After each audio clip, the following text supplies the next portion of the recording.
यानंतर मराठ्यांचा बुलंद आवाज आपल्या सर्वांचा आधारवर दादांसाठी जोरदार टाळ्यांचा गजर. पाटील पाटील पाटील वानखेडे स्टेडियमचा रेकॉर्ड बोलायचंय. पाटील पाटील पाटील पाटील पाटील. यानंतर मी मराठ्यांचा संघर्ष एवढा आपल्या सर्वांचा आधारवर, आपल्या सर्वांची बुलंद तोफ, आपल्या सर्वांचा जीव की प्राण, आपल्या सर्वांचा हृदय, आपल्या सर्वांचा काळीज मनोज दादा जरांगे पाटील यांना विनंती करतो, या मराठा आरक्षण जनजागृती आणि शांतता रॅलीला आपण संबोधित करावं.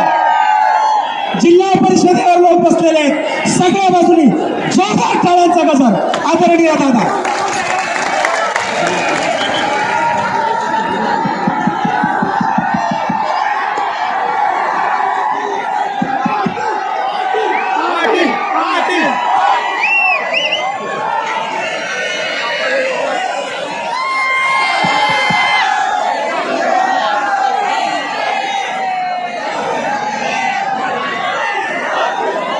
हिंदू स्वराज्याचे संस्थापक छत्रपती शिवराय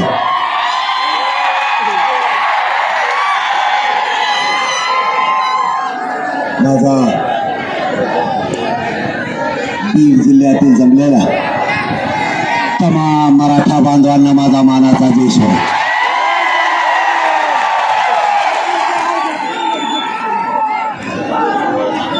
आज शब्द सुचना बोलायला.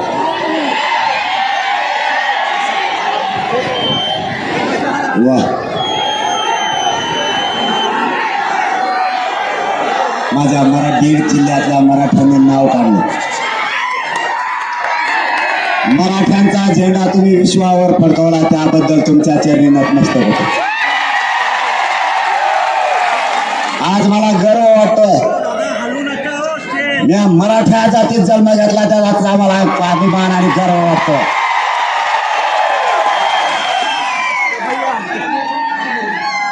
आज ऊर भरून आलाय.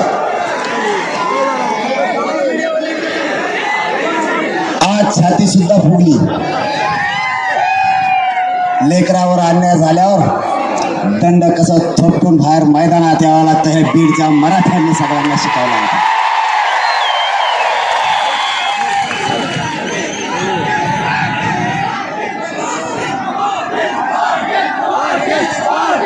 बीड जिल्ह्यातल्या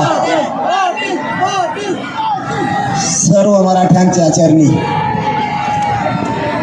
आपण इतक्या विराट रूपाने येऊन सगळ्या रॅल्या जेवढ्या झाल्या तेवढ्यांचा रेकॉर्ड तोडल्याबद्दल तुमच्या चरणी नतमस्तक होतो. आणि महाराष्ट्रातल्या मराठ्यांना बीड जिल्ह्यानं पुन्हा ऊर्जा दिली, पुन्हा बळ दिलं त्याबद्दल तुमचं मनापासून धन्यवाद आणि करतो. बीड जिल्ह्याने हवाच टाईट केली सगळी.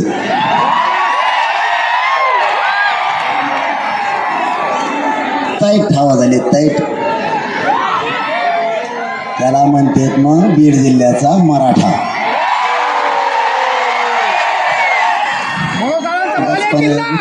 कसली एडवणी करायची.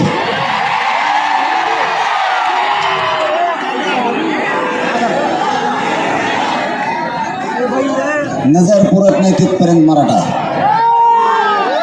तरी अर्धा मराठा विठुरायाच्या पंढरीच्या दर्शनाला गेलेला आहे. 20% मराठा शेतीचे काम आहेत, कारण शेतीवर आमचं आयुष्य चालतं. शेतीवर आम्ही जगतो म्हणून शेतात कामाला आहे. पुरेचे पुरे जर झाडून पुसून बाहेर जर निघाले, इकडं 50 किलोमीटर आणि इकडं 100 किलोमीटर पॅक. ती वेळ फक्त सरकारनं मराठ्यावर आणू नये एवढीच विनंती. आज या बीड जिल्ह्यातल्या मराठ्यांच्या साक्षीनं देवेंद्र फडणवीस साहेब आणि शिंदे साहेबांना जाहीरपणाने आवाहन करून सांगतोय,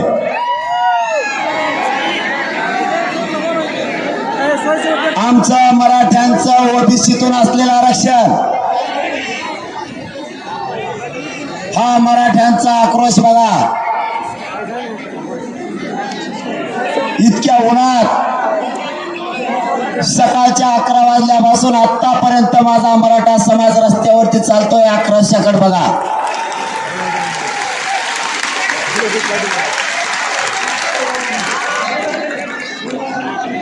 अंगाची लाई होती. प्रचंड उकाडा असल्यामुळं शरीराला त्रास होतोय.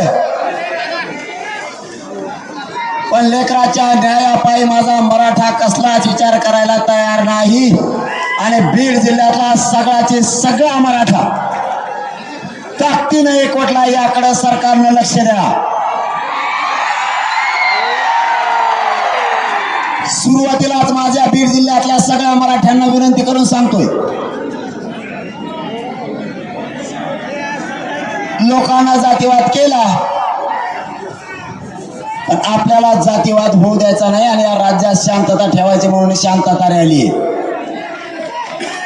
माझी तुम्हाला हात जोडून विनंती, एक मुलगा म्हणून सांगतो, या राज्यात आणि या जिल्ह्यात आपल्याला शांतता ठेवायची. शांतता ठेवा. मराठ्यांनी आणि ओबीसींनी एकमेकाच्या अंगावर जायचं नाही. शांतता ठेवायची. खाली बसा, खाली बसा, थांबा थोडी. यार बसा ना मग, तुम्ही तरी कम बसा ना तरी. उभं राहायचं लांब आहे आणखीन.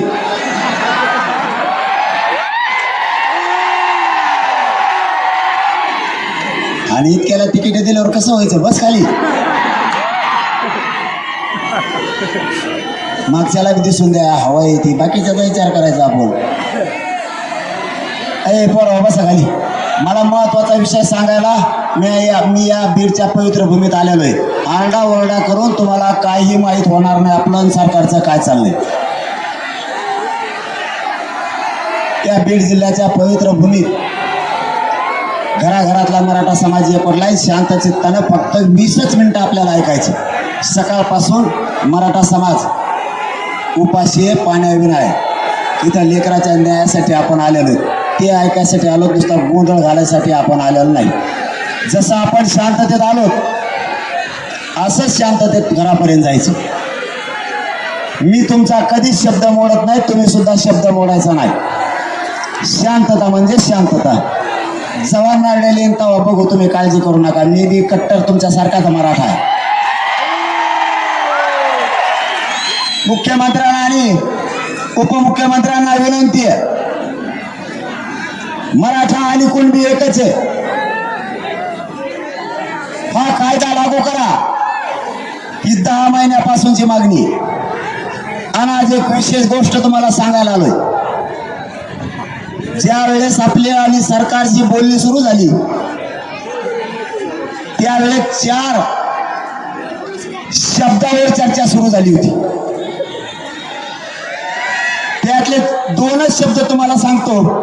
शब्द क्रमांक 3 आणि 4. शब्द 3 असा होता,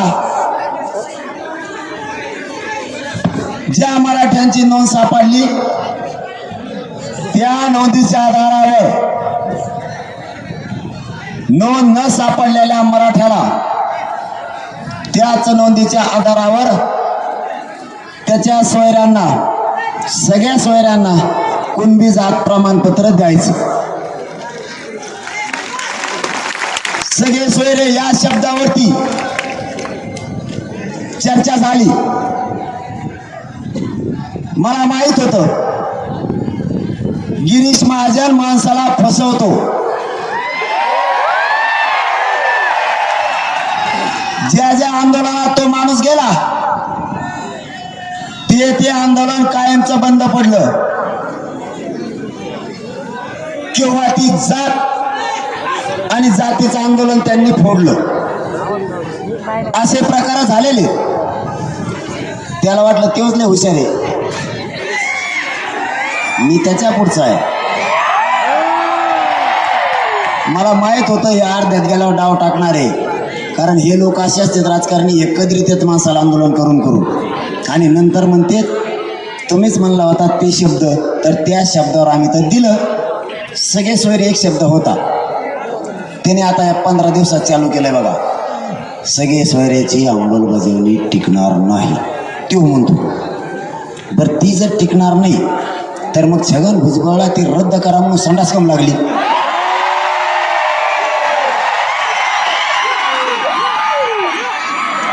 ते झोपा नाही का म्हणून मग सगळ्या सोयऱ्याची अंमलबजावणी टिकणार नाही ना, मग झोप ना घरी उडून दे ना. तू आंतरवाली जवळ आमच्या विरोधात आंदोलन बसिल, तिथं इतके मग ओबीसीचे नेते घेऊन आला कशाला? मग पडेल फिडेल सगळा माल कशाला घेऊन आला? मला माहित होतं जी सगळ्या सोयऱ्याची अंमलबजावणी आहे याच्याबद्दल काहीतरी अडी अडचणी देऊ आणणार, हे मला पक्क माहित होतं. 4 शब्दावरती चर्चा झाली आणि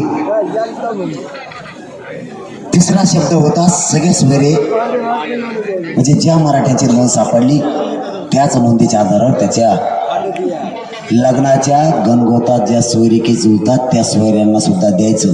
कारण ज्या मराठ्यांची नोंद सापडली त्या मराठ्यांचा व्यवसाय आणि त्याच्या सोयऱ्याचा व्यवसाय सारखाच आहे, कारण व्यवसायाच्या आधारावरतीच आरक्षण दिलं गेलेलं आहे म्हणून. ही झाला एक शब्द. त्यावेळेस आलेले होते मायबापावर 4 जज, न्यायाधीश 4. हे तुम्हाला माहीत असावं म्हणून सांगतो, नुसती बडबड करू नका. ज्या दिवशी आंतरवालीला 4 जज आले होते त्या दिवसचं चर्चा लाईव्ह होती, ती तारीख जरा शोधा आणि ते पूर्ण चर्चा आपण मराठ्यांना ऐका, म्हणजे तुमच्या लक्षात येईल त्या दिवसच्या चर्चेत काय काय ठरलं होतं. गाफील राहायचं नाही मराठ्यांना अजिबात. सगळे सोयऱ्यांच्या शब्दावरती 4 न्यायाधीश, आलेले 8-10 मंत्री, भाराभर आलेले आमदार त्यांच्या संघ, खासदार, कायद्याचे आणि घटनेचे अभ्यासक, आरक्षणाचे अभ्यासक, सचिव, हे सगळे लोक, मागासवर्ग आयोगाचे अध्यक्ष हे व्यासपीठावर बसले आणि सगळे सोयरे या शब्दावरती सगळ्यांना एकमत केलं की ज्या मराठ्यांची नोंद सापडत आणि ज्या मराठ्यांची नोंद सापडत नाही त्या नोंदीच्या आधारावरच या सुद्धा मराठ्याला, म्हणजे त्याच्या सोयऱ्याला द्यायचं, या शब्दावर एकमत झालं. पण मला माहित होतं गिरीश महाजन पुढं चालून काहीतरी खोडी करणार आणि तो म्हणला सगळे सोयरे टिकत नाही. गिरीश महाजन साहेब, मी तुमच्या पुढचा आहे.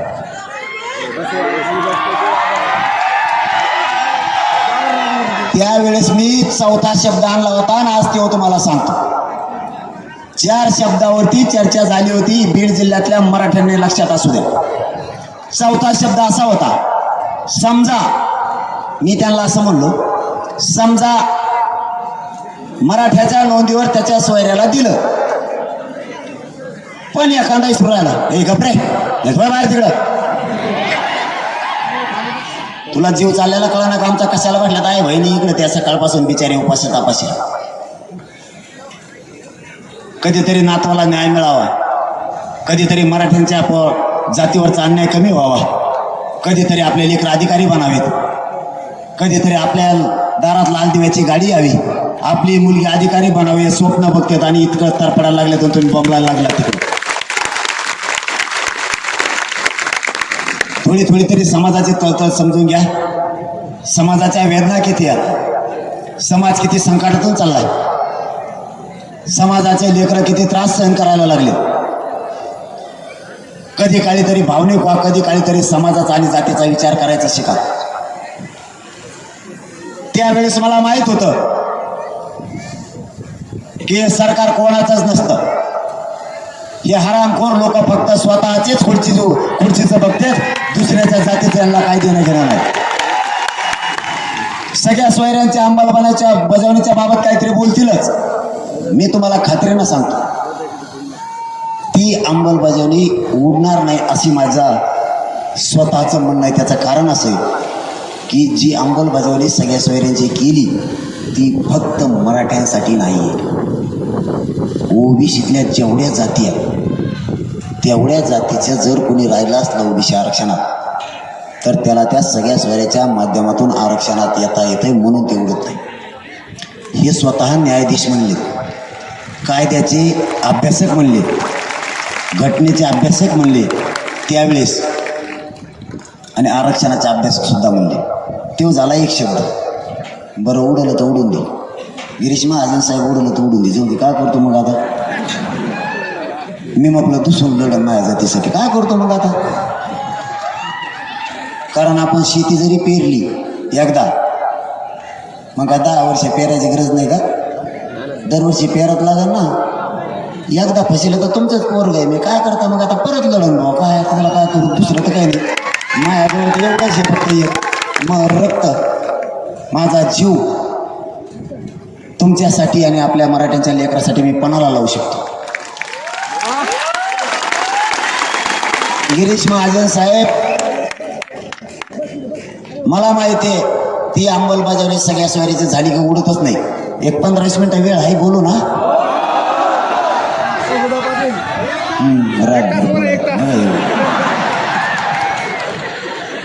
मला माहित होतं गिरीश महाजन साहेब तुम्ही डाव टाकणार,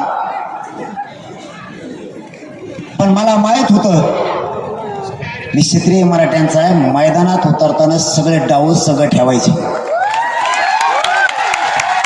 मी त्याच वेळेस आणखीन एक शब्द सांगितला होता चर्चेत, तो मी आज माझ्या मायबाप मराठ्याला सांगतो. 3ऱ्या क्रमांकाचा शब्द होता सगळ्या सोयऱ्यांची अंमलबजावणी करायची. सगळे सोयरे म्हणजे काय, त्याची व्याख्या काय आणि कशामुळं द्यायचं हे तर मी तुम्हाला आत्ता सांगितलं. कशामुळं द्यायचंय सोयऱ्याला? तर आपल्या सोयऱ्याचा आणि ज्या मराठीची नोंद निघाली त्या दोघांचा व्यवसाय सारखाच्या म्हणजे शेती म्हणून द्यायचं. कारण शेतीच्या आधारावर कुणबी मराठ्यांना विदर्भात दिलंय म्हणून. विदर्भातल्या मराठ्याचा ना आपला व्यवसाय एकच. ह्यो झाला एक. हारणे फिरणे वाजू नको, कायम बंद करतील नाही तर बॅटरीची वायर घ्यार काढू. चौथा शब्द आहे, जर सगळ्या सोयऱ्या दगा फटका झाला किंवा सगळ्या सोयऱ्यातून जर मराठा विसरून राहिला, माझ्या राज्यातला एकही मराठा आरक्षणापासून वंचित नाही राहायला पाहिजे. म्हणून आपण त्याला चौथा शब्द सांगितला.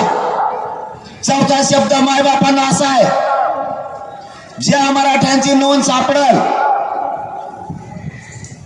त्या नोंदीच्या आधारावरच महाराष्ट्रातील जो मराठा मागेल, ज्या मराठ्यांची नोंद सापडली त्याच नोंदीच्या आधारावर राज्याअंतर्गत येणाऱ्या मराठा मागेल त्या मराठ्याला त्याच नोंदीच्या आधारावर कुणबी प्रमाणपत्र द्यायचे.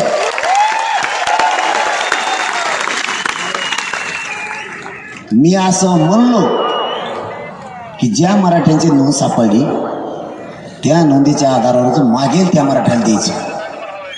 कारण ज्या मराठ्याची नोंद सापडली त्याचा व्यवसाय आहे शेती, आणि ज्या मराठ्यांची नोंद सापडली नाही त्याचा व्यवसाय आहे शेती. मग मराठा आणि कुणबी एकच आहे, म्हणून दोघांचा व्यवसाय एकच असल्यामुळं ज्या मराठ्यांची नोंद सापडली त्या नोंदीच्या आधारावर मागेल त्या, चौथा शब्द आहे, मागेल त्या मराठ्यांना त्याच नोंदीच्या आधारावर कुणबी प्रमाणपत्र द्यायचं. आणि सगळ्यांचं एकमत या 4 शब्दावरती झालं. ठीक आहे म्हणलं, आता झालं का? आता सरकारने बदलायचं नाही आणि मी बी बदलायचं नाही. म्हणलं मी तर कवाच बदलत नाही. तुम्ही मंत्री होय म्हणलं तरी मी बदलत नसतो. तुम्ही जर म्हणलं 2 ट्रका पैसे देतो तरी मी घेत नसतो. तो नदीत नेऊन टाक. मग मुख्यमंत्र्यांचे ओईडी म्हणले हे पक्क झालं का? लो म्हणले मग या 4 शब्दाचं लॅमिनेशन करून आणू का? म्हणला त्याच्या बगलातच येते लॅमिनेशन. आता असं 4 शब्द 4 शब्द 4 शब्द, त्यातला एक शब्दाचं लपडं सुरू आहे, म्हणजे सगळ्या सोयऱ्याचं. अंमलबजावणी आज होईल उद्या होईल, आज होईल उद्या होईल. गिरीश महाजन बोलल्यामुळे मी चौथा शब्द सांगितला. त्याबरोबर आता ही बी मागणी लगेच सुरू झाली. बीड जिल्ह्यातून आतापासूनच सुरू झाली. मागेल त्या मराठ्याला सुद्धा द्यायचं ठरलेलं आहे. ज्याची नोंद सापडली त्या मराठ्यांच्या शपथपत्राच्या आधारावर द्यायचं. मागेल त्या मराठ्याला सगळ्यांनी एकमत केलेलं आहे जसं. पण मी मागेल त्या मराठ्याला द्यायचं म्हणलं की धनंजय मुंडे साहेबाचे कॉनट टाईट झाले.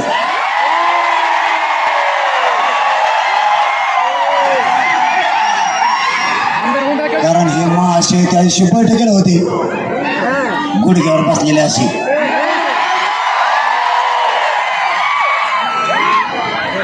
उदय सामंत साहेब तर काही बोलणारच.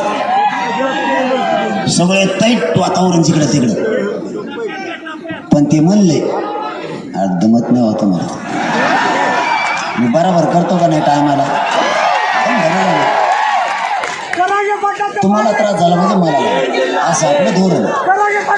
मराठ्याला त्रास झाला की मला झाला. पुढचा आउटच मग. ते म्हणले धनंजय मुंडे साहेब म्हणले मागील त्या मराठ्याला म्हणलं होतं हे सरसकट झालं. आणि म्हणलं मग सरसकटच पाहिजे आम्हाला. आधी गिरीश महाजन साहेब काय म्हणले होते, आपली मागणी 29 ऑगस्ट पासून अशी सरसकट मराठ्यांना कुणबी प्रमाणपत्र द्यायचे. ते म्हणले ओबीसीच्या नेत्याचं लय पोट दुखत आहे. सरसकट म्हणलं येगळा शब्द आणा काहीतरी. म्हणलं येगळा काय आणा भाऊ आता. म्हणलं मग ज्या मराठीची नोंद सापडी त्याच्या स्वाऱ्याला द्या. ते तर म्हणले एका मराठीची सापडी तरी अर्ध्या महाराष्ट्राला येणं येईन तर मग तो स्वायरातच. मग मी म्हणलं त्याच्यातून समजा एखाद्या सुरू राहिला स्वारात नाही लागला बा एखादा तर मग काय करायचं. म्हणून म्हणलं ज्याची नोंद सापडी त्या नोंदीच्या आधारावर मागेल त्या मराठ्याला द्यायचं. आणि हे मुख्यमंत्र्यांच्या ओळखीजवळ लॅमिनेशन करून ठेवलेले शब्द आहे. मागेल त्या मराठ्याला द्यायचं. आजपासून ती मागणी सुद्धा सुरू. कारण नवीन मागणी नाही आहे ते जुनं आहे सगळं. 83 क्रमांकाला मराठा आणि कुणबी एक हे द्यायचं. नोंदी शोधायच्या. हे हैदराबादचे गॅजेट लावायचे. आज मीडियाच्या बांधवाच्या माध्यमातून कळालंय मला आत्ता की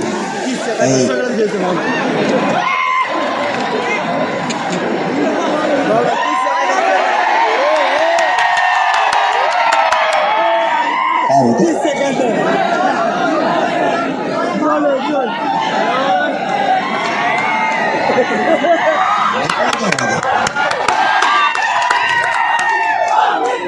असं चालतं अंतरवाली घरावर त्या दिवशी. पण लय लांब होतं ते. असं जवळपास त्या गोट्यात खाली पडला सगळं. आमच्या घरावरच हिंडत येते. काय बघत येतं काय नाही. सरकील थोडे बी नाहीत. आणखीन काय बघतो. उसळ बारकुले बघतो काय. माय बापा हो लढाई जिंकायची. बरं काही झालं तरी जिंकायची. मी नाही हटत. किती संकट येऊ दे. यांना काय डावं टाकायचं तर टाकू द्या. तुम्हाला बघितलं की माझ्या 100 हत्तीचं बळ येते. माझं सगळं दुखणं पळून जातं.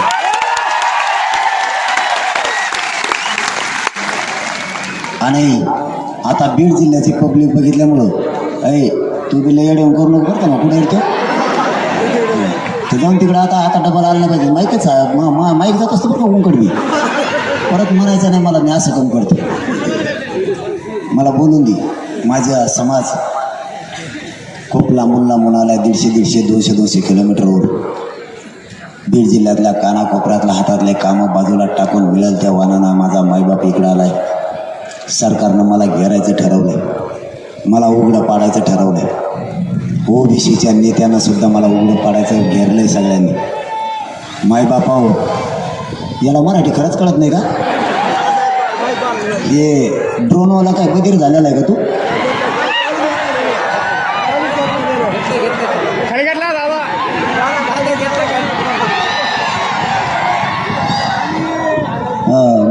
मी एकदा गोडीच सांगितलं होतं ना तुला. सरकारवाडी सवय लागली का घोडे खायची.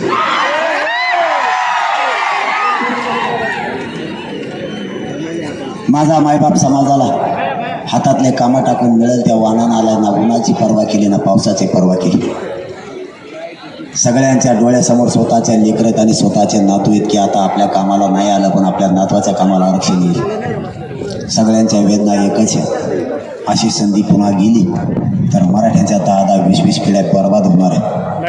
आपल्या बाजूला कोणी नाही, ना सत्ताधारी आहेत ना विरोधक आहेत. काल सरकारनं विरोधी पक्षाला बोललेलं होतं बैठकीला. बैठक होती मराठा आरक्षणाची. यांना काय रोग आला तर जायला यांना जायला काय झालं? मराठा आरक्षण ओबीसी आरक्षणातून द्यायचं का नाही द्यायचं असं त्यांचं म्हणणं आहे बरं का. मी मीडियात ऐकलं त्यांचं म्हणणं आहे ओबीसीतून मराठ्याला आरक्षण द्यायचं आणि ओबीसीतून आरक्षण देण्यासाठी ती बैठक होती. मग याने जाऊन म्हणायचं ना ह्या विरोधक कोण आहेत हे महाविकास आघाडीवाली द्या ओबीसीतून म्हणून. तुम्ही लपन कोण बसले? मराठ्याचं मतदान घ्यायला गोड लागत का?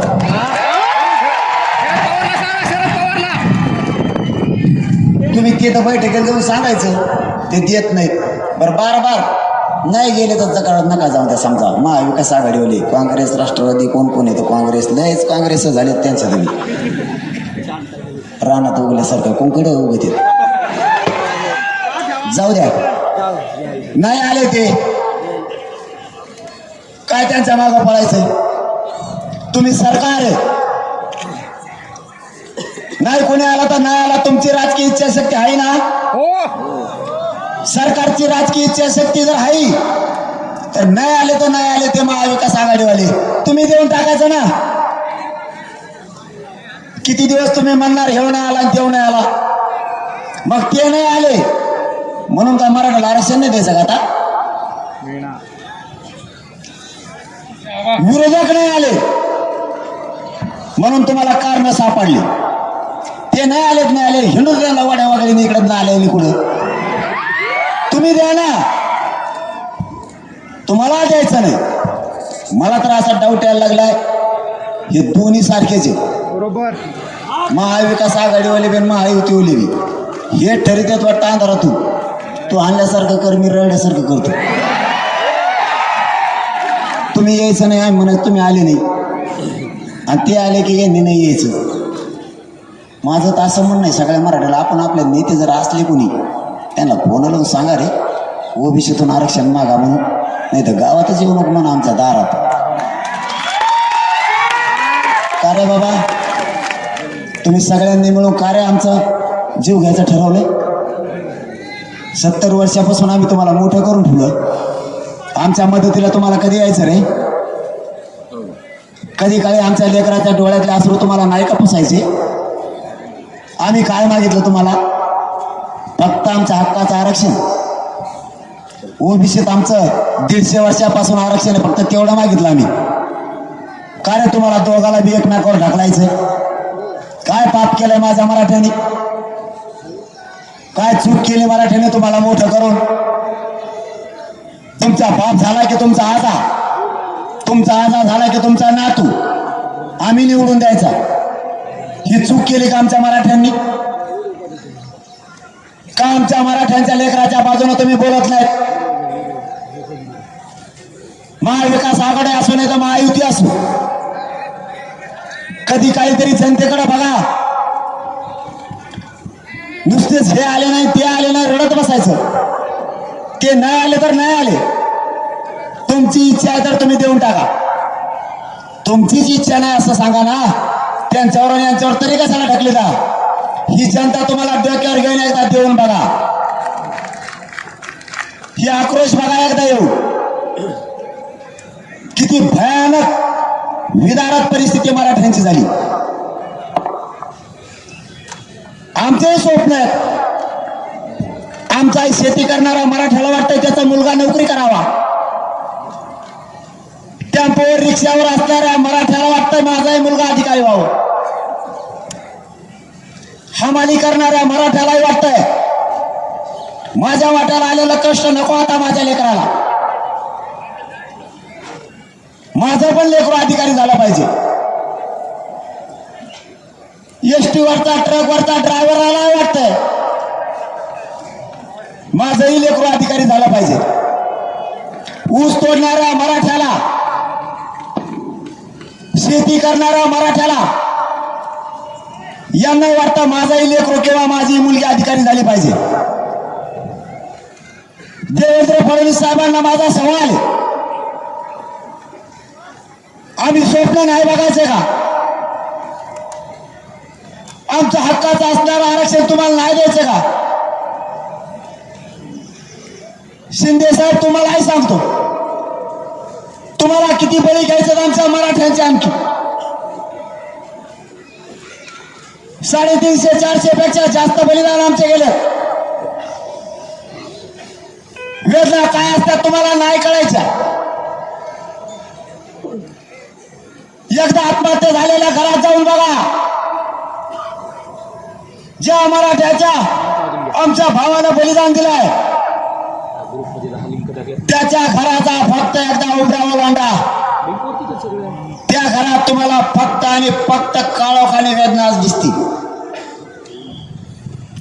तुम्ही फुकट पैशावर जगणारे लोक, मराठ्याने दिलेल्या सत्तेच्या जेवावर जगणारे तुम्ही, तुम्हाला माझ्या गोरगरीब मराठ्यांच्या वेदना नाही कळायच्या. माझ्या मराठ्यांचे काय हाल आहेत. घरातला करता पुरुष गेला,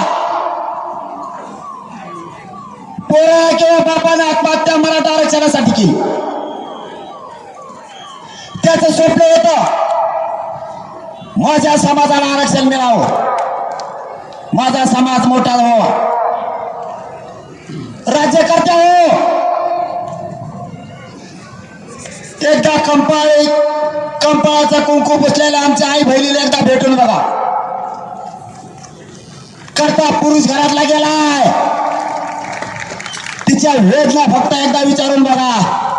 2-2, 4-4 वर्षाचे लेकरं मांडीवर घेऊन एका घराच्या कोपऱ्यात बसून ओक्साबोक्शी रडते आई बहीण. तिच्या कंपाळाचा कुंकू गेलाय, घरात करता कोणी नाही राहिलं. लेकरं जगवायचे कसे? आरक्षणाने सुद्धा घात केला, घरातला माणूसही गेला, उभा संसार जाळात होरपळतोय तिचा. तुम्हाला नाही वेदना कळायच्या आमच्या आई बहिणीच्या. माझ्या गोरगरीब मराठ्यांच्या वेदना तुम्हाला नाही कळायच्या. जरा एकदा आत्महत्या केलेल्या मराठ्यांच्या लेकराच्या डोळ्यातले एकदा अश्रू पुसून बघा. एकदा फक्त ते घर बघा. तुमचं जाग्यावर काळी चढायला सारखं तुम्हाला होईल. फक्त एकदा आत्महत्याग्रस्ताच्या घरी जाऊन बघा. सोपं नाहीये, भोगलाय आम्ही, भोगतोय सुद्धा आम्हीच. त्रास बघितलाय आम्ही. मरण काय असतं आणि घरावरती काय संकट येतं हे आम्ही बघितलंय. तुम्ही फक्त मराठ्यांकडून खुर्च्या घेणार आणि मराठ्यांची चेष्टा करणार, एवढंच तुम्हाला जमतंय. आमची पुन्हा एकदा या बीड जिल्ह्यातून सरकारला विनंती, आपले ठरलेल्या 4 शब्दाप्रमाणे सगळ्या सोयऱ्यासह सगळ्या मागण्या तातडीनं त्याची अंमलबजावणी करा.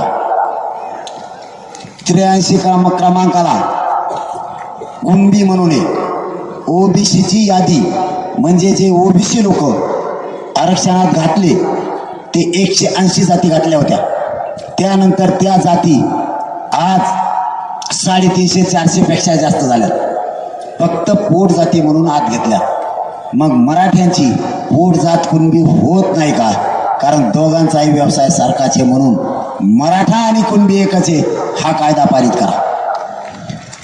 हैदराबादच्या गॅजेट्सचं आज मिळाली माहिती, मीडियाच्या बांधवांनी सांगितलं मला आत्ता. हैदराबादला 5000 पुरावे सापडले आणि इथून मग मागं काम तुमच्या हातामुळे होते. आमच्या गेल्या लोकेशन करून फार गाड्या वाकून पार. मला 4 पायऱ्या उतरायचं असल्या तरी 2 माणसं घ्यावं लागतात आता. म्हणजे आमचे मराठी रस्त्यावर उतरायला लावले, इतकी ताकद लावायला लागली. पण माय बापा हो, तुम्हाला मानावंच लागेल. हटलात नाही तुम्ही शेवटपर्यंत. भाऊ द्या म्हणले जवळ लढायचं तवर लढू. आता सोडायचंच नाही म्हणले तुम्ही. आणि मी बी नमुनात लागलो की नाही आंदोलक तुम्हाला. नाही तर काही असे होते लढायचे कुंकड जात होते काय नाही. आपण आरोप नाही करत बरं का कोणावर. आपल्याला आपल्या जातीला नाव ठेवायची गरज म्हणजे नाव ठेवायची सवय मला नाही. माझं एवढंच म्हणणं आहे, एवढंच ऐका फक्त शांत चित्तानं. माझं एवढंच म्हणणं आहे, मी मराठीचा लढा लढिलाच नसता, तुम्ही नीट लढिला असतात. तुम्ही जर लढा व्यवस्थित लढिला असता तर मला लढायची गरजच पडली नसती. का सांगतोय मी हे? 1-2 अभ्यासकांना मी खपानाच. आरक्षणाचे अभ्यासक आणि 2-3 समन्वयक. हे समन्वयक पदे कुठून आणले, कुणी आणले, कशा काय आम्ही तुझ्या डोक्याला ताण. त्यांना मी पत्नीच पडा नाही, कारण त्यांचं दुकान पण झालं, नोटा गोळा करायचं. त्यांना कोणी इचेरी ना. बरं मी काय करू त्याला? मी इचेर म्हणतो, सगळ्याला म्हणतो त्याला इचेरी जा, तरी लोक विचारत मी काय करू? मी काय करू? मग काय चूक आहे? मी जर म्हणलो असतो बा त्यांना विचारू नका, मग ठीक आहे बा मराठीला उद्यापासून सांगतो कडाल घेऊन हिंडावं त्यांना. पण आता समाज तुम्हाला जवळच करेल, मी त्याला काय करू? तुम्ही मस्त अभ्यासक आहे, सगळं खरं आहे. तुम्ही इमानदारीने केलं असतं तर तुम्हाला मिळालं असतं. काही अभ्यासक टाकते आपल्या पाठीशी, त्यांना काय नको, मान नको, पान नको, काय नको. काही समन्वयक सुद्धा आहेत की ते टाकते ना मागे, त्यांना मान नको, पान नको. पण काही दुकानं बंद पडलेले दुकानदार आहे, त्यांना ते आंदोलनमूलक ते खुश व्हायचे. माल काढायला मिळत होतं वाटतं म्हणतो बरं का मी. ते खुश व्हायचे. त्याचं दुकानच बंद पडल्यामुळे ते मला असं चढायला लागले की भयानक. मला काल माहिती मिळाली, सरकारनं काही समन्वयक जवळ धरले आणि काही अभ्यासक. ॲम्ब्युलन्स कशी घे कुठं? ही इथं येऊन द्या, उचलून आणा. इथं ही इथं समोर आणा ना, उचलून. ॲम्ब्युलन्स तयार आहे, समोर घ्या. अरे उचलून आणा, ही ॲम्ब्युलन्स इथं आहे. मग हात दिसतोय का? इकडे या, छत्रपती शिवरायांच्या पुतळ्याकडे या, तिकडे सरळ येऊ दे त्या बाजूने, मीडियाच्या पाठीमागून घ्या. तिथं ते ॲम्ब्युलन्स उभा आहे, तिथं डॉक्टर पण आहे. घ्या उचलून. सगळे खाली बसले तर सगळ्याला हवा लागते. बाकीचे खाली बसून घ्या. हवा लागते सगळ्याला खाली बसल्यावर. उभा राहिल्यामुळे हवा लागत नाही. हा ने बाकीच्या बाजू सरकार करो, पण रस्ता करा त्यांना. सगळे उठू नका. ॲम्ब्युलन्समध्ये डॉक्टर पण आहेत, जागेवर त्याला इलाज करतात ते लगेच.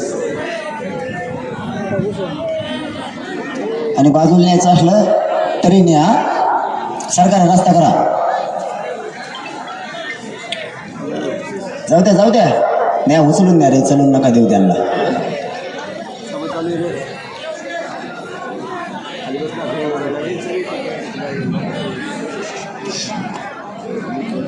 उचलून न्या, मधले रस्ता सोडा ना.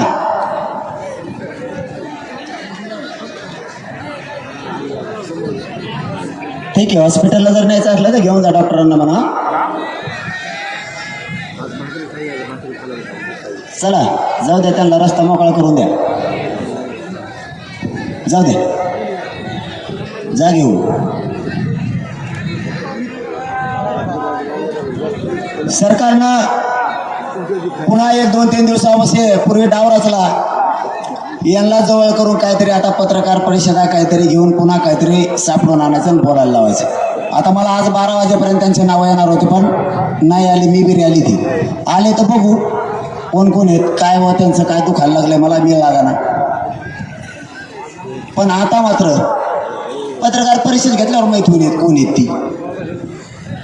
पण मात्र एक लक्षात ठेवा, तुम्ही मराठा जातीचे आहेत ही विसरू नका. सरकारच्या बाजूने जाऊन जातीचं वाटोळं करू नका, नाही तर तुम्हाला आता समाजाला सामोरं जावं लागणार आहे. आता आम्हाला सुद्धा पर्याय नाही. तुम्ही बार बार सरकारच्या सुपाऱ्या घेऊन मध्ये येणार. आम्हाला आमची जात सुधारायची. आमची सगळ्यांना विनंती आहे की आमचं आरक्षण हक्काचं द्या. काय व्हायचं ते होऊ द्या. मला पत्रकार बांधवांनी मोगा प्रश्न विचारला, एवढी अलॉट गर्दी जमली, सगळे रस्ते ब्लॉक झाले, हे झालेले ब्लॉक रस्ते ही स्वतःच्या मुलाच्या न्यायासाठीची गर्दी आहे. प्रत्येकाला वाटतं माझ्या लेकराला न्याय मिळाला पाहिजे.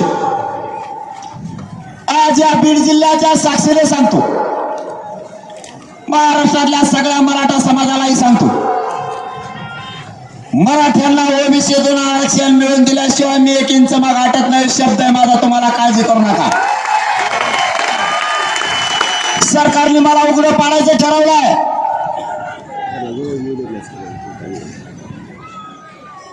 छगन भुजबळच्या माध्यमातून सगळे ओबीसीचे नेते एक करून जातीय वाद निर्माण झाला पाहिजे, जातीय दंगली झाल्या पाहिजेत, हे सरकारचं स्वप्न आहे. छगन भुजबळच्या माध्यमातून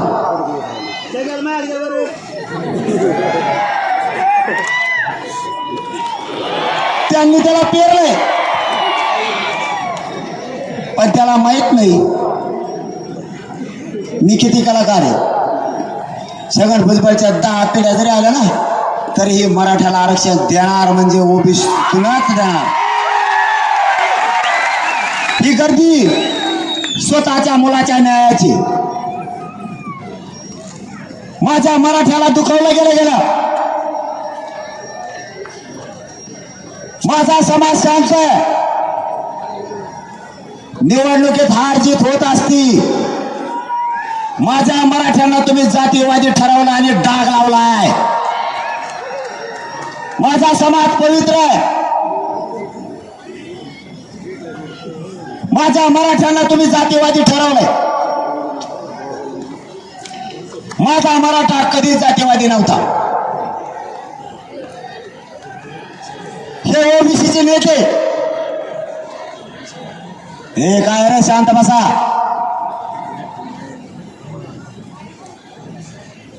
खाली बसा सगळे.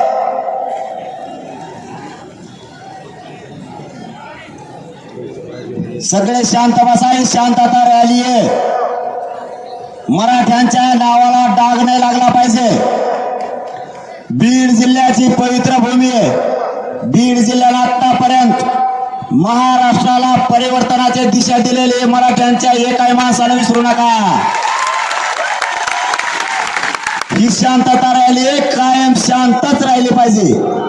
ज्या दिवशी काही ठरल, लयच अन्याय झाला तर नरड्याला लागल्यावर बघू, मग ती रॅली कशी असते त्या टायमाला सांगू. ही गर्दी यासाठी जमली, माझ्या मराठा समाजाने यांना 25 वर्ष निवडून दिलं, नाही पाडलं तरी माझ्या मराठ्यांना यांनी डाग लावला. मराठ्यांनी पाडलं. तू तुमच्या जिंदगीवर माझा पवित्र मराठा त्याला डाग लावता.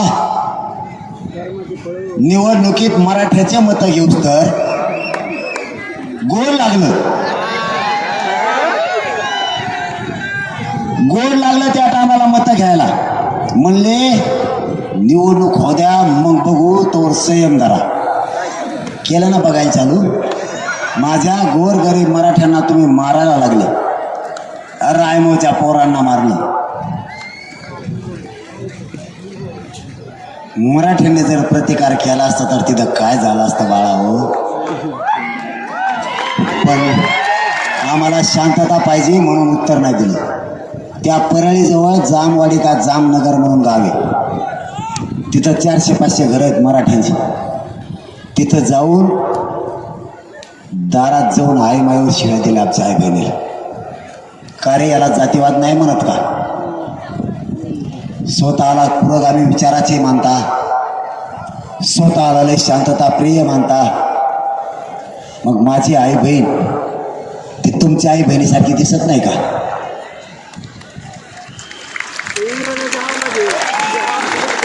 मराठ्यांनी मस्ती उतरायचं ठरवल्यावर मराठा काय करील? बाळ संयम येते, राहू दे. मराठ्यांचा इतिहास वाचा. शहाणा असेल तर शहाणा होय. माझ्या जातीवर झालेला अन्याय गोरगरिबावर मी नाही सहन करू शकत. मी माझ्या जातीवर अन्याय झालेला नाही सहन करू शकत. कोणाला पक्षाकडून बोलायचं तर बोला, मी जातीकडूनच बोलणार. मला जातीपेक्षा मोठा कोणी नाही, मी कोणाला मुजीत सुद्धा. घाट नांदूरच्या लोकांना मारलं गेलं तेव्हा जातीवाद नाही का? मराठ्यांनी जातीवाद केला कुठं? माझ्या पवित्र मराठ्यांना तुम्ही जातीवादी ठरवलं कस काय? आंतरवालीत आंदोलन उभं राहिलं, त्याच्या पुढे तुम्ही आंदोलन बसवलं, त्याला जातीवाद नाही म्हणत का? त्या छगन भुजबळ ओबीसीचे सगळे नेते गोळा केले आणि माझ्या विरोधात तिला बोलायला सुरुवात केली, तेव्हा जातीवाद नाही म्हणत का? हे छगन भुजबळ पुण्यात गेला आणि तिला हिंदीत शेर बोलला, तलवार घासेंगे मग दाखेंगे. काय दाखवतो रे पोचा?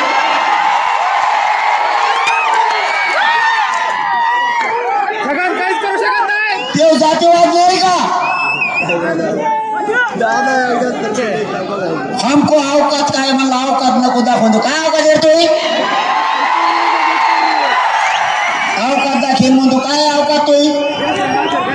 महाराष्ट्रात राहायचंय का? सगळ्या पक्षातल्या लोकांच्या धुऱ्यावर केल्या मराठ्याने आत्ता काय अवकात दाखवतोय?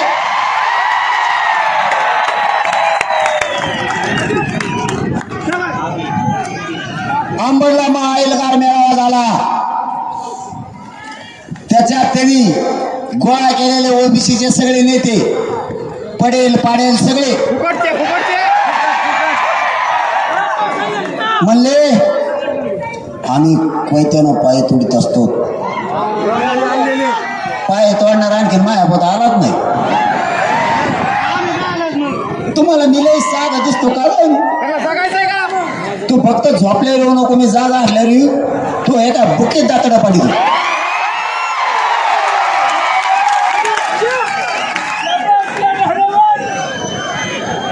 तुम्ही धमकी देतोच आम्हाला. मराठ्यांचा इतिहास वाच. आता त्यांना कोणी पाडितोय कोणी नाही मला काय माहित.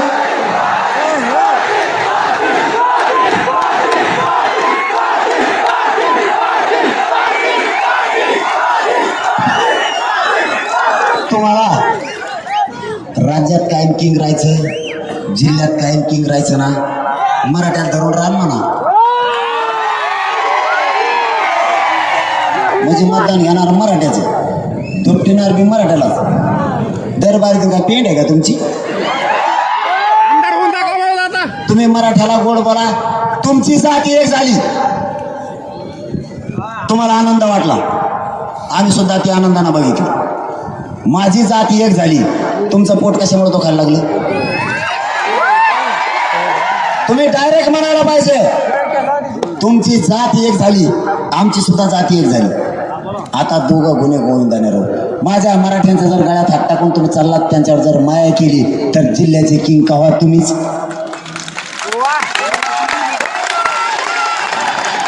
तुम्ही जातीवाद करणार. इथून मागचं सांगतो रे, आता पुढचं नाही, मागचं सांगतो. कधी किंग तुम्हीच, पण तुम्ही काय करणार? मत मराठ्याचे घेणार.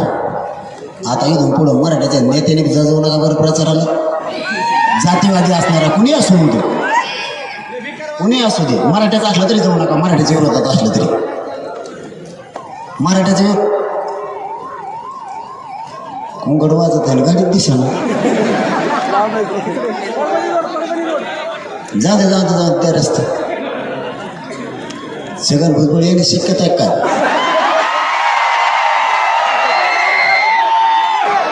शक्यता म्हणलं बाबा, मी आला थोडंच म्हणलं. त्याला दम नाही निघत अशा ठिकाणी, तेव्हा त्याचा मूळ याद उठत. मराठ्याचं म्हणलं की त्याला दमत नाही निघत, त्याचं तेव्हाच मूळ याद दमत धरीत निघत. असं सगळ्यात गचळ विचाराचा माणूस, खालच्या विचाराचा माणूस. मराठ्यांच्या विरोधात तुम्ही बोलू नका, मराठ्याला तुम्ही त्रास देऊ नका. तुम्ही शिरूरच्या पोराला मारणार, आष्टीच्या पोराला मारणार, गेवराजवळच्या गडीच्या पोराला मारणार, बीड तालुक्यातल्या काही पोरांना मारणार. तुम्हाला आम्ही कमी दिसतो का? तुम्ही समजून करून घ्या ना की आमचा शांतता आहे, संयम आहे.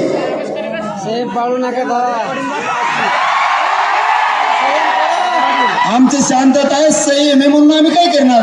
तुम्हाला वाटतं का त्यांनी तुमच्या नेत्याने एकदा शब्द काढला होता, संयम धरा, निवडणूक झाल्यावर बघू असे म्हणले होते, म्हणून तुम्ही संयम धरला समजा त्या टायमाला ना आता हाणायला लागलात. आणि आम्ही आता मजा बघतो, मी तुम्हाला वाटतं का आम्ही भेटतो? आम्ही शांत ठेवायचं आम्हाला राज्य, राज्यात दंगली होऊ द्यायचं नाही. छगन भुजबळचं स्वप्न पूर्ण होऊ द्यायचं नाही. छगन भुजबळचं स्वप्न आहे दंगली व्हावा. आम्हाला वाटतं कायदा सुव्यवस्था अबाधित राहिली पाहिजे, काही व्हायचं नाही. नाही तर तुमच्याजवळ आहे ते सगळं आमच्याजवळ आहे ना. आमच्या आईबापानं आम्हाला जन्माला घातलं, पण रक्षण करायचं सुद्धा शिकवलं, कारण आम्ही क्षेत्रीय मराठी. पण आम्हाला वाटतं लहान मोठे भाऊ येत जाऊन देवा, आता बदलत येईन मग बदलत येईन. बघा आणखीन आम्ही बरेच दिवस सहन करणार आहे तुमचा अन्याय नाविलाजी. पण त्यांनी एक शब्द सांगितलेला तुम्हाला पक्का सांगतो, तो ध्यानात ठेवा. निवडणूक होईपर्यंत शांत राहा, संयम धरा, निवडणूक झाल्यावर बघू. तर त्यांनी ह्या कोपऱ्यातलं एखादं त्या कोपऱ्यातलं एखादं असं सुरू केलं हळूहळू. याला हान, एक एक हान, दोन दोन हान, पाहू द्या. काही जणांवर फाट्या केसेस बी केलेत त्यांनी संयम धरला ना. मग आता आपण 2-3 महिने धरा, विधानसभेला पुरे पाडून टाकायचे, एक नाही येऊन द्यायचं. बीड जिल्ह्यातलं तर मराठ्यावर अन्याय करणारा एक बी नाही येऊन द्यायचं, एक बी.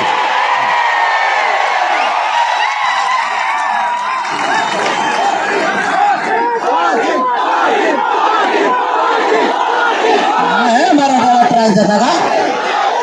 आरक्षण घेत नाही, मग आपल्या विचाराचा ऐकणारा एखादा ओबीसी निवडून दिला तरी चालतो, पण मराठ्याला त्रास देणारा नाही. मग मराठ्याचं जरी असलं मराठ्याला त्रास देणार तरी त्याला कायमचं उलटा पालटा करायचं. कवा त्याची बात त्याच्या खाली दिसली पाहिजे. एक बिड्याचा कट्टल, तंबाखूच्या पुड्या आणि काड्याच्या पेट्या, उठलाच नाही पाहिजे लिंबा खालून नाही त्याच्या खालून, कवा तिथंच टेकला पाहिजे. कारण नाही तिला सगळी अवस्था असते त्याची, तिथं आंघोळ तिथंच कारण तिथंच झोप. माझ्या जातीच्या विरोधात जाणाऱ्याला आता सोडायचं नाही. आणि तुम्हाला 1-2 विनंत्या आहेत माझ्या.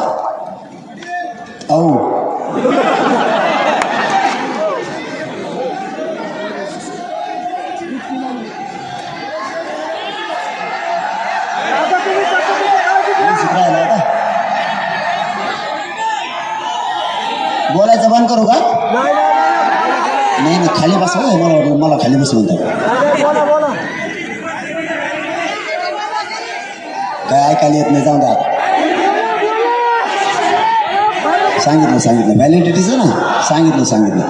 मी सकाळी शंभूराजे देसाई साहेबांना फोन करून सांगितलं, धाराशिवला 2 मॅटर झाले होते. एक माता माऊली मला तिथं भेटायला आली, तिचं पोरगं IAS शिक्षण घेत आहे, दिल्लीला काहीतरी IAS ऑफिसर बनणार आहे, त्या दर्जाचं घेत आहे शिक्षण. तिला कुणबी प्रमाणपत्रात तिची सगळी भावकी निघाली आणि ती एकटीच निघाणार म्हणजे निघून द्यायला. त्यांना माहिती आहे त्या अधिकाऱ्याला हे प्रमाणपत्र दिलं की ते पोरगं चिटकलं, ते काय द्यायला. थोडा जातीवादी असं, यांना जातीवादाची लय मस्ती आहे. दुसऱ्या वेळेस आणखीन जिरू, एकदा जिरली पण आणखीन एकदा जिरू यांची. त्या माता माऊली 2 घंटे सलग रडत होती. भावना कळतात ना मराठ्याला. आरक्षण किती मोठं आहे जरा समजून घ्या. आरक्षण लहान विषय नाही, मोठा विषय असता तर एवढी मोठी टोळी छगन भुजबळने एकत्र केली नसती माझ्या विरोधात. अरे मी एकटंच आहे, तिकडून किती मोठा आहे ते गबाळ. इतकं लांब नाव आहेत एकाचे. कुठून आणले तर गाचपाने सापडून कुठून नाही, काय भाषेनं ठोकी देते. बाबा बाबा बाबा बाबा भयानक. छगनराव आप्पा, आम्ही तुला एकट्याला विरोधात मानलेलं आहे, बाकीच्यांना मानलं नाही तरी ते फडफड करते. आम्ही म्हणतो बाबा बाकीचे ओबीसीला विरोधक आम्ही मानलेलं नाही नेत्याला. धनगर बांधवाला आपल्या आरक्षणामुळे धक्काच नाही लागत राव. कसल्या अभ्यासाकडे जा म्हणा, कोणचा अभ्यासक धरून आणा तुम्ही. धनगर बांधवाच्या आरक्षणाला आमच्यामुळे धक्का लागत नाही. ते फुकट ते छगन भुजबळचं ऐकून आपलं भाडं विकत घेते. काही गरज आहे का? तरी आपण त्यांना कोणाला विरोधक मानलं नाही, कधी मानणार सुद्धा नाही. की बीडचा पवित्र शब्द आहे माझा, महाराष्ट्रातल्या ओबीसी सामान्य बांधवा. आम्ही तुम्हाला कधी विरोधक मानलं नाही, तुमच्या नेत्याला नाही, फक्त एकटाच छगन भुजबळ. कारण तो मुकादम आहे सगळ्याचा. हे सगळ्याचा मुकादम हे एकटाच छगन भुजबळ आहे. यांनी त्या सांगितल्यामुळं सकाळी त्या माता माऊलींचा फोन शंभूराजे साहेबांना मी रात्री सांगितलं की व्हॅलिडिटी पण द्यायचं सांगा. महाराष्ट्रातल्या पुऱ्या नोंदी सापडायच्या बंद केल्या, त्या सुद्धा सांगा शोधायला. आणि काही अधिकारी प्रमाणपत्र देत नाहीत, येडे घालायला लावते सारखे सारखे. त्यालाही ठेप्याला आणा, नाही तर हे जे देत नाहीत व्हॅलिडिटी आणि प्रमाणपत्र हे पुरे उचला आणि तिकडे आसामला नेऊन टाका आणि दुसरे आणा. नाही तर मग आम्ही बसत असतो म्हणलं एकदा कलेक्टर ऑफिसला येडा घालून तर उठायचो नाहीत परत जिल्ह्यात. आम्हाला त्या रस्त्यावर आणू नका. शंभूराजे साहेबांनी ताबडतोब सांगितलंय. मला वाटतं या 2 दिवसात काहीतरी बदल होईल. नाही झाला तर बघू ना, मी कुठे गेलोय. मी तुमच्यासाठीच आहे. आणि हे पोट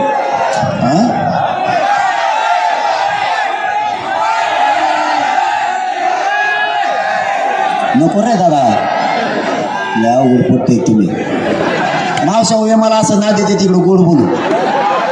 मी आपला भोळा माणूस राव. हे मला इथून जाऊच तर तिथं म्हणले मुंबईला जाऊ, आणि तेव्हा ते तसे बसले. बघा हे पुढं बसले, बघा हे नमुने. मुंबईला हे गेले 17 बिल्डिंग त्या ताळावर बसली वर. मुख्यमंत्री मला म्हणते पाटील हे लोक कुठून गेले म्हणलं. म्हणलं मी कुठून गेले ते आता होतं तितकं वर.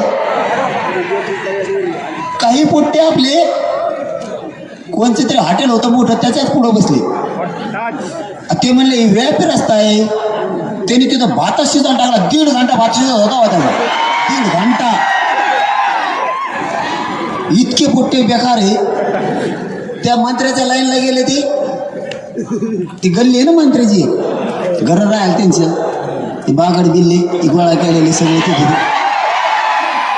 त्या बंगल्याच्या शेजारी ते म्हणले इथं कोणता झोन आहे म्हणले. याला काय झोन कळतं माझ्यासारखंच असेल. ती आडाणं बिचारी आडाणीच असेल. मी बी आडाणीची वा. ते बसलं तिथं. ते म्हणले ही कोणचे रेडी म्हणले इथं, आणि इथं बसायचं नाही. सगळं मंत्र्याच्या गाड्या येतात जातात. मग डांबरीवरच त्यांनी आंघोळी सुरू केली. इतका फेस लावला भयानक. 2 घंटे त्या फेसच धुत नव्हता तो. आणि फेस बेकार दिसत असत. मग ते जरा मुंबईचे लोकच असते त्यांनाच असं करायचं. ते जवळच येत नव्हतं, त्याला उतरत नाही 2 घंटे. तो सगळा रस्ता जाम झाला. मुंबई जायचं म्हणलं मलाच लोड येतो. पण बघू, जर सरकारने नाहीच ऐकलं तर बघू.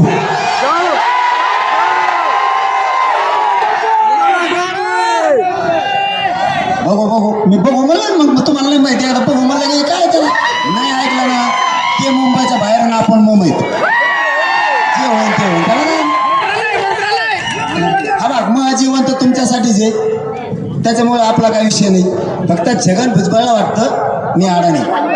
मला जितकं बेकार नाव ठेवलीच राहते त्यांना माझ्याजवळ सापडायला काही नाही. पैसे सापडत नाहीत. आपली पॅन्ट जर उलटी केली ना तर खिशातून 18 सुद्धा खाली पडत नाही. घर मला राहायला नीट नाही. त्यामुळे त्यांना काही सापडत नाही. फक्त त्यांच्याकडे एक वस्तू आहे, ते सोशल मीडियावर काही मला लिहू शकतात, बदनाम करू शकतात. फक्त काही लिहिते त्याच्यावर. 4थी शिकलेले मी छगन भुजबळ म्हणतो ते 4थी शिकलेले अडाणी गावठी येडे. आणि मी गावठी असून दे नाही तर कसला खोटा कसा ठोकला निघतोय तुला.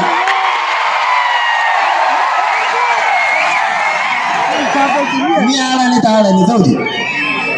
खोटा कसा ठोकला निघतोय का छगन भुजबळ.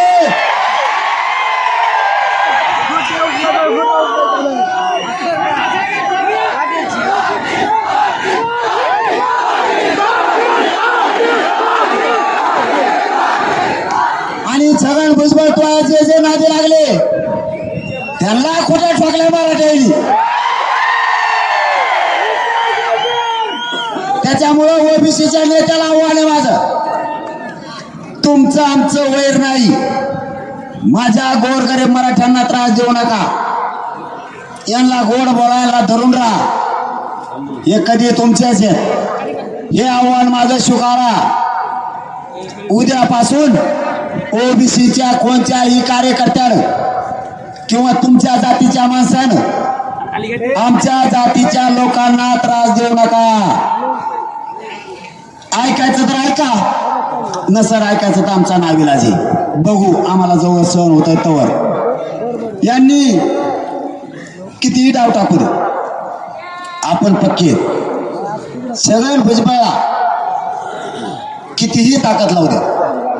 फक्त तुम्ही जे आज मायबापावर विराट रूप दाखवलं ना, हे उभा महाराष्ट्र येडा झालाय तुमच्या या विराट रूपाला. उभा महाराष्ट्र येडा झाला. काय शब्द बोलावे, बोलायला जागा नाही.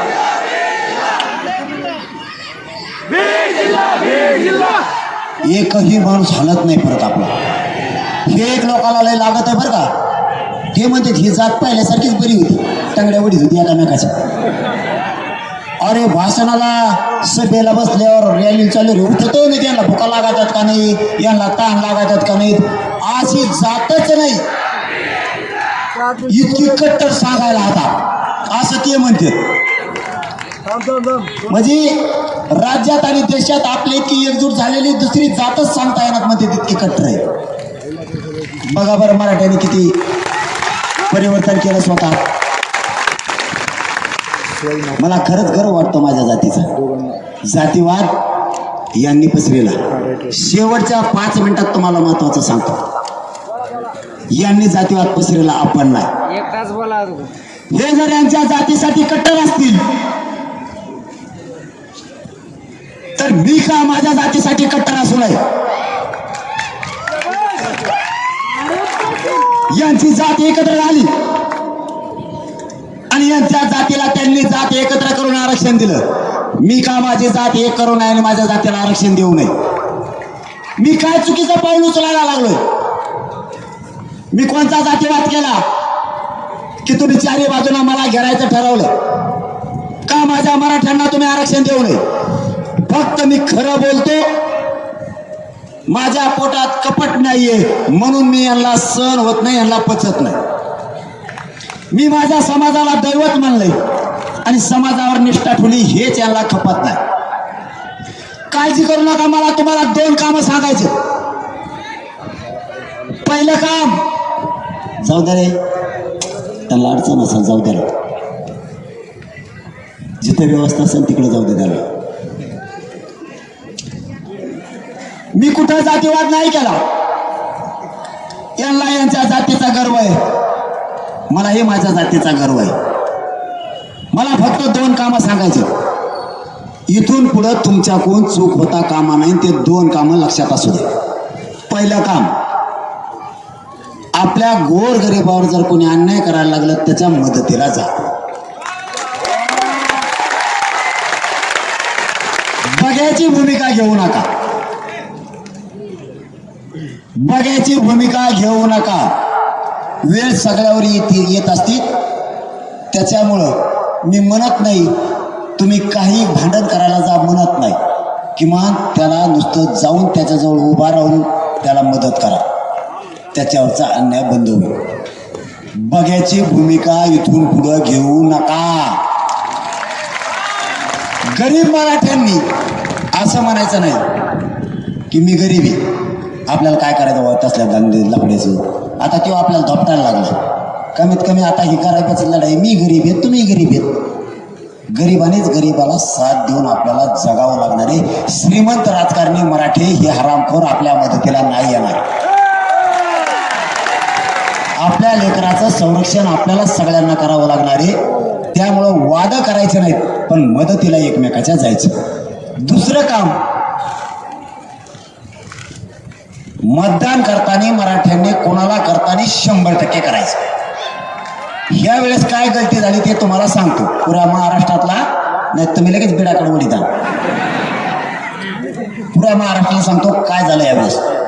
मी काय सांगितलं तुम्हाला, कोणाला पाडा कोणाला निवडून आणा.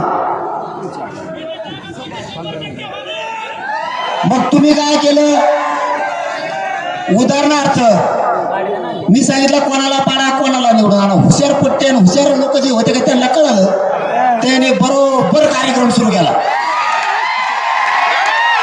पण काही जणांनी काय केलं, ते म्हणले, पाटील काय म्हणले, कोणाला पाडा कोणाला निवडून आणा. मग ते थोडेच म्हणले याला पाडा त्याला निवडून आणा. आपलं 10,000 मतदान, प्रत्येक मतदारसंघातला 10,000 मतदान जिकडे जायला नको होतं तिकडे गेलं. एक आणि दुसरं आपलं 20,000 मतदान असं राज्यात व्हायला गेलं प्रत्येक मतदारसंघात. कारण मी सगळ्या मतदारसंघाचा आढावा घेतलाय. फक्त छगन भुजबळच मी अडाणी दिसतो. त्याला तो पडल्यावर तो म्हणून हेले बेकार पोटतोय राव. 20,000 मतदान असं व्हायला गेलं. मी म्हणलं तुम्ही कोणाला पाडा कोणाला निवडून आणा.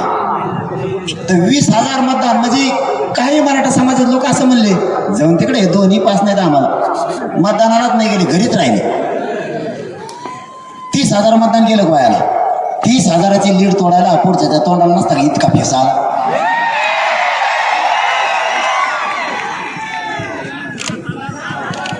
त्याच्यामुळं मी पुऱ्या राज्यात सांगितलं, बाबा चिल्लर विषय आपल्याला लोकांपुढे असा आहे, चिल्लर विषय घेणं घ्यायचं.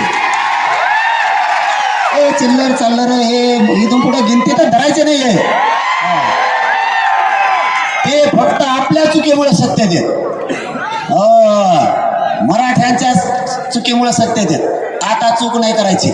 मराठ्याच्या विरोधात जाणारा मराठ्याचा असतो नाही तो ओबीसीचा असतो, उलटा पालटाच करायचा. भांडण खेळण्यात काही मजा नाही. मजा यांना सत्यच जाऊन द्यायचं नाही. म्हणजे तुम्हाला तुमचे लेकरं मोठे, आम्हाला नाही का आमचे लेकरं मोठे, तुमचे लेकरं मोठे वाटते, आमचे आम्हाला वाटत असतील ना. त्याच्यामुळं इथून पुढं तसं पाहिलं तर मी ह्या बारे नावच घेणार आहे, पाडा म्हणून डायरेक्ट. जर यांनी आरक्षण नाही दिलं तर आपण डायरेक्ट सांगणार आहेत नाव घेऊन पाडा. कार्यक्रमच संपला पाहिजे लगेच. करताना पण नक्की